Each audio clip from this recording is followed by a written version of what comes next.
Welcome to Strip Cover Lit, where we squeeze the bigger picture out of literature. I'm Adrian Ford, and we are here for a video which will appear in two separate playlists here on the channel.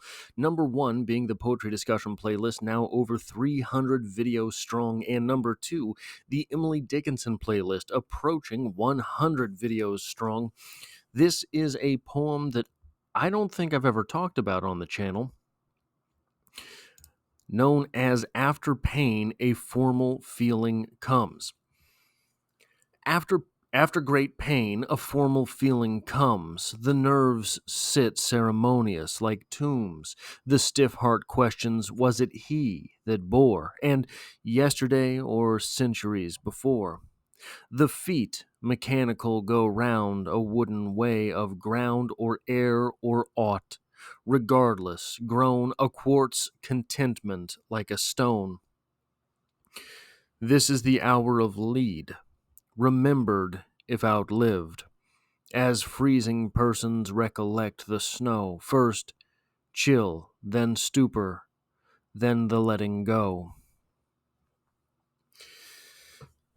This is another of those poems where what Emily Dickinson does is takes a concession of emotion that we might not even realize we go through and explicates it brilliantly. There is a scene in all sorts of literature. There's a scene in The Stranger. The Stranger opens with the quote, "Maman died today. My mother died today." And it's sort of one of these scenes where the individual who has lost his mother is completely removed. If you want a more pop culture reference, there is this scene in Harry Potter right after Dumbledore dies, and he is sitting, I believe it's in the lunchroom at Hogwarts, and he's completely amazed that life is going on. What are these people doing? Don't they know that Dumbledore is dead? How can they be eating lunch? How can they be carrying on? It might have been Dumbledore died. It might have been Ron died. I don't remember exactly. Did Ron die? I can't remember. It doesn't matter. It's Harry Potter. But we have this great distancing that happens to us almost necessarily in the face of great pain, great loss, something like this, a great disappointment, a realization that we are not who we thought we were. Whatever the case is, we distance and we are removed by necessity, it seems, from the entire world around us. We don't understand how things can go on. We don't understand how people can be doing what they're doing. We don't understand the world as it was. We have to question it. This is a great emotional state, right? There's all this furor inside of us, and not necessarily furor in the type of angry way, but everything is boiling, everything is roiling under the surface.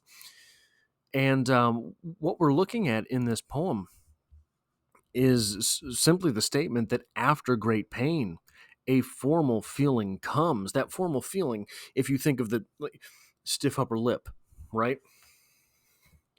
You have this extreme loss or devastation, and instead of breaking down emotionally on the outside, a lot of that stuff distances, and we become quiet. That is a formal feeling, right? So the interesting thing in this poem is, for me, obviously, Emily Dickinson is great with an opening line. Emily Dickinson is great with a couple opening lines. After great pain, a formal feeling comes. The nerves sit ceremonious like tombs. This is that distancing again, the tombs here. But next, the stiff heart questions, was it he that bore? And yesterday or centuries before. What are we talking about there? The he is capitalized, and obviously Emily Dickinson is no stranger to random capitalized words, almost Germanic, right? Where you have proper nouns sort of capitalized, things like that. But it's not just that. We have with Emily Dickinson more things capitalized sometimes than not. But he, being capitalized, is indicative of one thing and one thing alone. We're talking about God. There is a great pain. I've lost a loved one. I become distant, reserved. The stiff heart questions. Then, after the loss, my heart, which is stiffened, asks the question, was it he that bore? Now, maybe I'm misinterpreting here, but what this says to me is we are questioning the divine reasoning for the suffering we're going through. If God created everything, why did he make mothers die? If God created everything, why couldn't we all have our greatest dreams? It would be simple for God, who created everything, right? That wouldn't be that hard. He made everything out of nothing. Why couldn't he make it so that people don't die, etc.?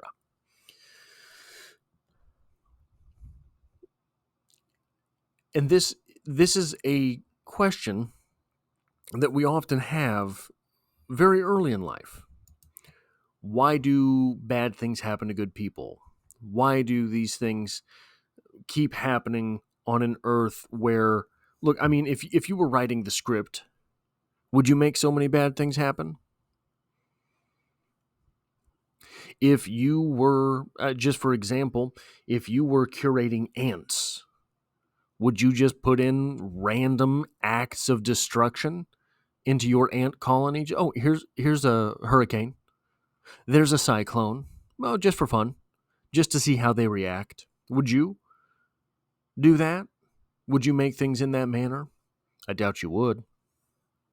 And even if you planned to, when the time came to do it, having seen these ants go through all they have to build their colony, could you go through with it, even if that was your design to begin with? And then we get to the end here. This is the hour of lead, remembered, if outlived, as freezing persons recollect the snow. First, chill, then stupor, then the letting go. Now, maybe I'm using this term from pop culture wrong, but that's gangster. Emily Dickinson here is recounting how in these incidents where we do go through this great loss, where we do suffer whatever the suffering is to be had, where we have lost, so long as we outlive this moment, we then go through the next bit of emotion as if we were freezing to death. We remember the chill. We remember in waves that feeling of loss, that feeling of guilt, that feeling of less than. And then we stupor again. There is the great distancing once more. There is that removal from the incident.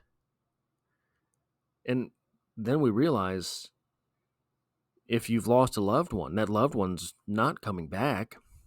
If it is that you have suffered some redefining of the self, you have to understand that that former definition is now gone. We have to let go. And letting go is the same thing as dying. Describing these people who are dying, freezing to death, Emily Dickinson says that the last act in freezing to death, you just realize, okay, well, I'm not going to warm back up. I'm freezing to death. I am dying of exposure. Here we are. It is time to go. I do not have the strength to fight any longer. in this way. What Emily Dickinson is doing, I mean, we've all been through something like this, probably. If we have not, we will.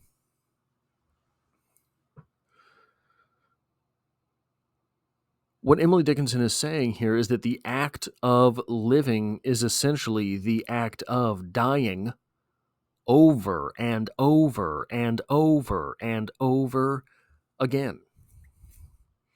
You are 18 and you lose a parent to a heart attack.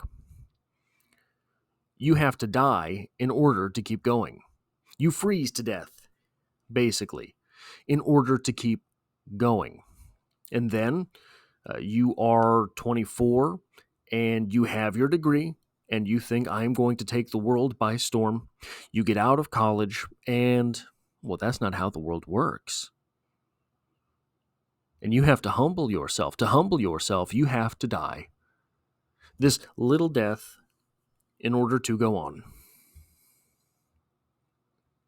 And then maybe you found a career. You're working on finding a partner in life. You think you've got that person. Then that person leaves you.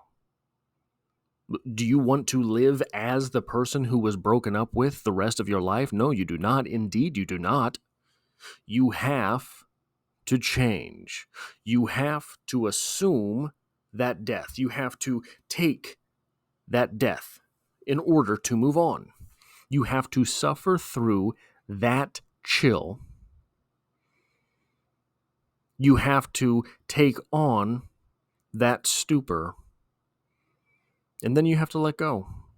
You have to let go as the final act of dying so that you may live on. That's all I have for this video. If you enjoy or appreciate what it is that I do here on the channel, hitting the like button really does help me out, as it tells YouTube to share this video with other literature lovers. And if you find yourself here by chance but not design, consider hitting the subscribe button in order to stick around for more. There is poetry on the channel every Monday. There is currently a read-along for Ernest Hemingway's short stories as they are presented in the Fincavigia edition for Dubliners by James Joyce. We are nearing the end of that read-along for the newest Stephen King book, Holly, for Sylvia Plath's collected poems. That big yellow book. We're going one by one through her poems. And hey, I hope to have you back for the next one.